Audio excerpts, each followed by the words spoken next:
যে আপনারা এই খিলাফত মজলিসের পক্ষ থেকে আপনারা এখানে এসেছেন, আসলে কি উপলক্ষে আজকে র্যালি দিচ্ছেন এবং বিক্ষোভ মিছিলটা আসলে কি উপলক্ষে দিচ্ছেন আপনারা? আজকে আমাদের যে বিক্ষোভ মিছিল সেটা হচ্ছে ফিলিস্তিনে ইসরায়েল বাহিনীর বর্বরতম হামলা এবং ভারতের মুসলিম নির্যাতনের বিরুদ্ধে আমাদের আজকে বিক্ষোভ মিছিল মূলত, এবং এই উদ্দেশ্যে আমরা এখানে এসেছি। আমরা তো জানি যে ফিলিস্তিন এবং ইসরায়েলের এই যুদ্ধ এটা বছরকে বছর হয়ে আসছে, এটা আসলে সমাধানের হতে পারে কিভাবে আর কি সমাধানটা? এখানে তো মূলত যুদ্ধ হচ্ছে না, যুদ্ধ বলে হচ্ছে দুই পক্ষের সংঘর্ষকে। এখানে ফিলিস্তিনে নিরপরাধ মুসলমানদের উপর আপনারা জানেন যে আন্তর্জাতিক যে আইন আছে সেই আইনের মধ্যে যারা সবল পুরুষ তাদের সাথে যুদ্ধ হয়, কিন্তু যারা আবাল বলিতা বৃদ্ধ তাদের সাথে যুদ্ধ হয় না।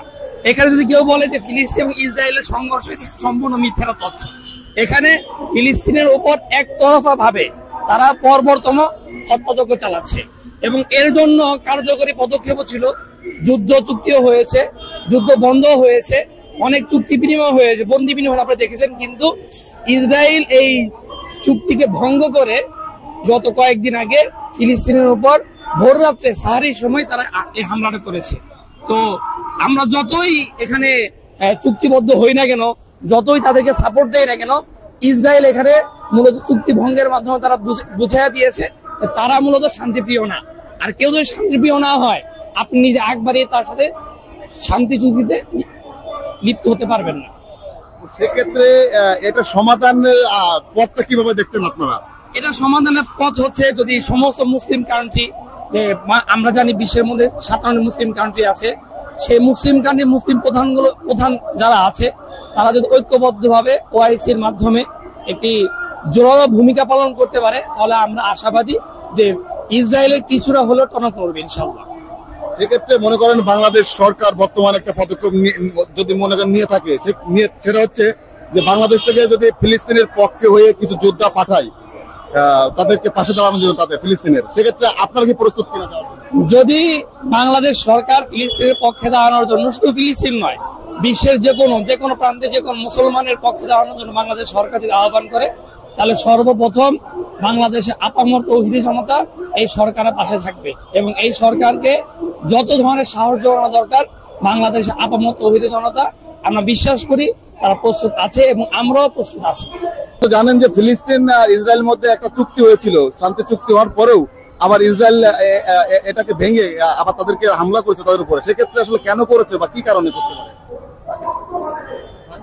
আসলে ইসরায়েল আগ থেকে কোরআন হাদিসের ভিতরে আল্লাহ তাআলা বহু জায়গার ভিতরে ইসরায়েল নিয়ে কথা বলছে।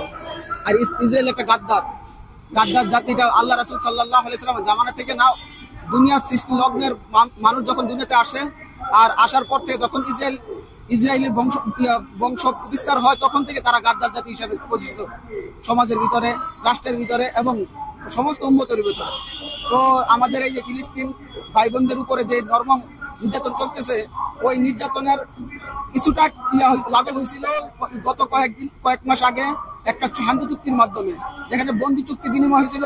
আমাদের হামাস যুদ্ধ বাহিনী কিছু বন্দীকে করার পরে তারা সসম্মানে বন্দীদেরকে তাদের স্বস্থানে ফিরে যাওয়ার পরই তারা তাদের কর্মস্থান থেকেই আবার ফিলিস্তিনের উপরে আক্রমণ চালায়।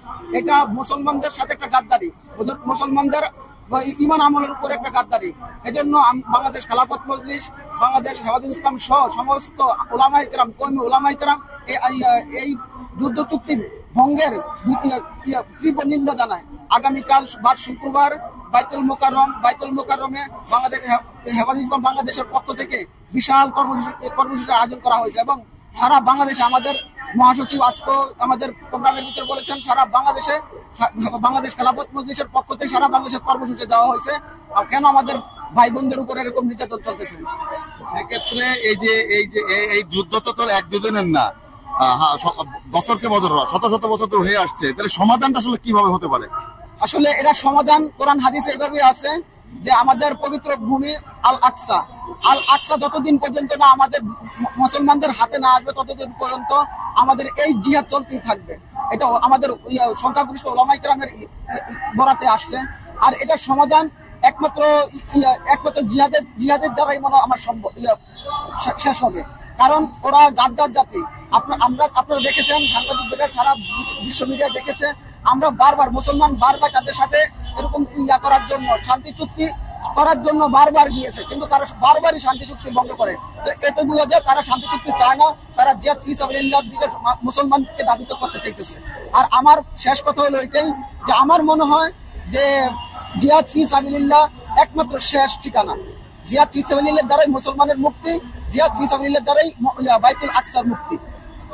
মনে করেন যে ফিলিস্তিনের প্রয়োজনে ইসরায়েলের সাথে যুদ্ধ করার জন্য বিভিন্ন দেশের মুসলমানদের তারা আমন্ত্রণ জানাবে বা স্বাগতম জানাবে সাহায্য করার জন্য, সেক্ষেত্রে আপনি প্রস্তুত কিনা? বাংলাদেশ খেলাফত মজলিস, আমিরে মজলিস, বাংলাদেশ খেলাফত মজলিসের আমির আল্লামা মামুনুল হক সাহেবের নেতৃত্বে বাংলাদেশ খেলাফত মজলিসের ছাত্র মজলিসের প্রতিটা কর্মী, বাংলাদেশ খেলাফত যুব মজলিসের প্রতিটা কর্মী, বাংলাদেশ শ্রমিক মজলিসের প্রতিটা কর্মী এবং বাংলাদেশ খেলাফত মজলিসের প্রতিটা কর্মী প্রতি মুহূর্তে প্রতি সেকেন্ডে জিহাদ ফি সাবিলিল্লাহর জন্য তৈরি আছে। ইনশাআল্লাহ আমি আমার ঘরের ভিতরে এই জিহাদ ফি সাবিলিল্লাহর জন্য আমার মা বোনদেরকে উদ্যুক্ত করি। খেলাফত মজলিস থেকে আজ সমাবেশ করেছেন, আসলে কি উপলক্ষে সমাবেশ করেছেন? আমরা বাংলাদেশ খেলাফত মজলিস কলমুড়ি থানা, তা আমরা যাতে জিহাদ মানে স্ট্রং হোক, আমরা প্রত্যেকটা মুসলমান ঘরে ঘরে জিহাদ তৈরি করতে পারি।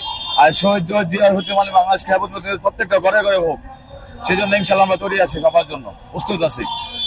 এটা কি শুধু জিহাদের মাধ্যমে কি সমাধান হতে পারে না অন্য মাধ্যমে সমাধান হবে? বাংলাদেশ খেলাফত মজলিস আছে, মানে আমাদের কিছু দল আছে, ইসলামী দল আছে, আন্দোলন দল আছে, ছাত্র দল আছে, মুসলিম দল আছে, যে কোনো ইসলামী দল মানে হাদিসে যেটা আছে, কোরআন তেলাওয়াতে যেটা আছে, মানে ইনশাআল্লাহ আমরা তৈরি আছি সব বিষয়ের জন্য।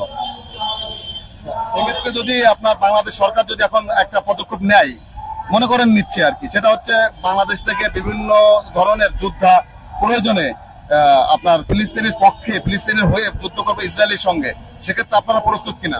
আমরা প্রস্তুত আছি ইনশাআল্লাহ, যে কোনো সময় আমরা যাবেন প্রস্তুত আছি, আমরা জিহাদ তৈরি আছি। আপনি কি যেতে রাজি? ইনশাআল্লাহ আমি রাজি আছি।